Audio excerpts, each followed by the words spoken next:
RSS versus RSS.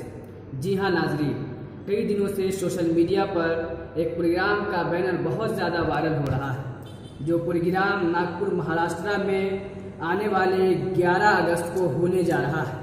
वो programme राष्ट्रीय स्वयंसेवक संघ के बैनर तले होगा और उसके मेहमान खुसूसी होंगे दलितों के रहनुमा, आरएसएस और बीजेपी के विरोधी माने जाने वाले प्रकाश अंबेडकर जी। इसी चीज़ को देखकर सोशल मीडिया पर एक बहस छिड़ गई कि आखिर वो रहनुमा जो दलितों का लीडर है, जो आरएसएस और बीजेपी का हमेशा मुखालिफ माना गया है, वो आरएसएस के प्रोग्राम में क्यों कर जा रहा है। मैंने उस प्रोग्राम का बैनर हासिल किया तो देखा कि उसके मेहमान खुसूसी प्रकाश अंबेडकर जी हैं और साथ ही कई बड़े सेकुलर लीडरान उस प्रोग्राम के स्पीकर के तौर पर मदऊ हैं। मैंने बैनर हासिल करने के बाद उसमें दिए नंबर पर रब्ता किया और कई सोशल एक्टिविस्टों से रब्ता किया तो मुझे कुछ और ही हकायक सामने आए। जी हाँ, हकायक ये थे कि 2 साल पहले नागपुर और महाराष्ट्र के दीगर जगहों के लिए कुछ दलित लीडरान ने चैरिटी कमीशन से ये मालूमात हासिल किया कि जो पुरानी आरएसएस राष्ट्रीय स्वयंसेवक संघ है मोहन भागवत जी वाली, वो एक रजिस्टर्ड ऑर्गेनाइजेशन है या नहीं है। उसके जवाब में चैरिटी कमीशन ने उनसे कहा कि आरएसएस एक रजिस्टर्ड ऑर्गेनाइजेशन नहीं है। साथ ही महाराष्ट्र हुकूमत ने भी उन्हें यही जवाब दिया। इसके बाद दलित लीडरान ने बिलखुसूस जनार्दन मून ने फैसला किया कि इसी नाम राष्ट्रीय स्वयंसेवक संघ के नाम से हम भी एक ऑर्गेनाइजेशन की एक तंजीम की शुरुआत करेंगे।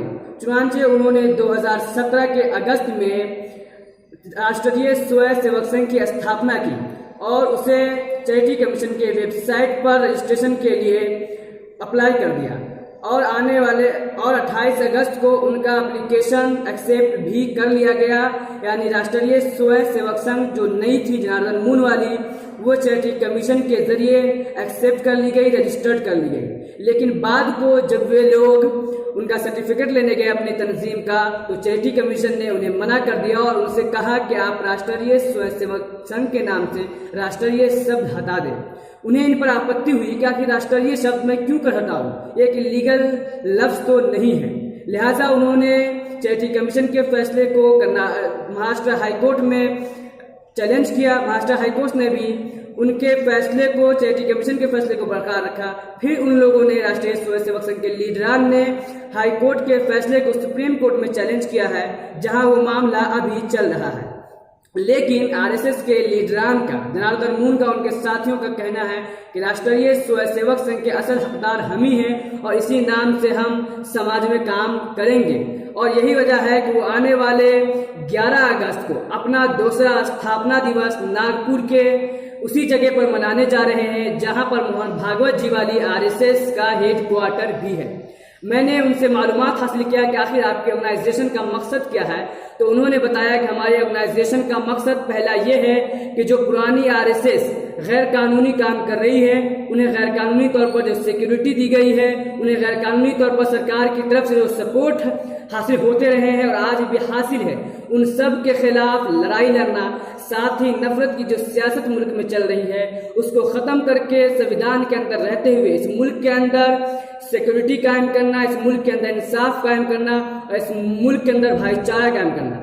उन्होंने बताया कि नागपुर के अंदर मोहन भागवत जी वाले ग्रुप के जरिए जो असलहा पूजन का काम होता था, हमने लड़ाई लड़कर उसे बंद करवाया है और हम पूरे मुल्क के अंदर आरएसएस के विचारधारा के खिलाफ महाराष्ट्र ही की तरह और नागपुर ही की तरह संघर्ष को शुरू करेंगे और जारी रखेंगे।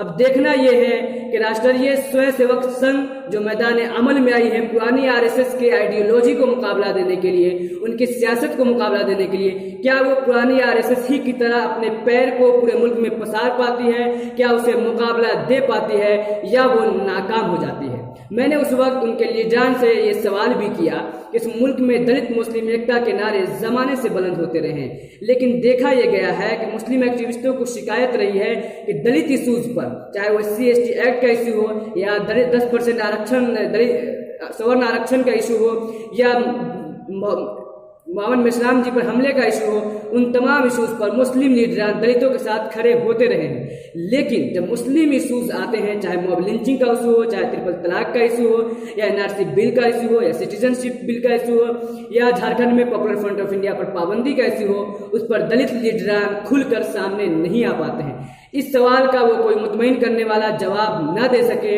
अब देखना होगा कि क्या दोषी दलित ऑर्गेनाइजेशन सी की तरह आरएसएस भी सिर्फ दलित मुस्लिम एकता का नारा लगाती है, या वो दलित इशूज के साथ मुस्लिम इशूज पर भी मजबूती के साथ खड़ा होती है। शुक्रिया। कैमरामैन आसिफ के साथ मैं मोहम्मद सैफुर रहमान मिल्लत। थैंक्स।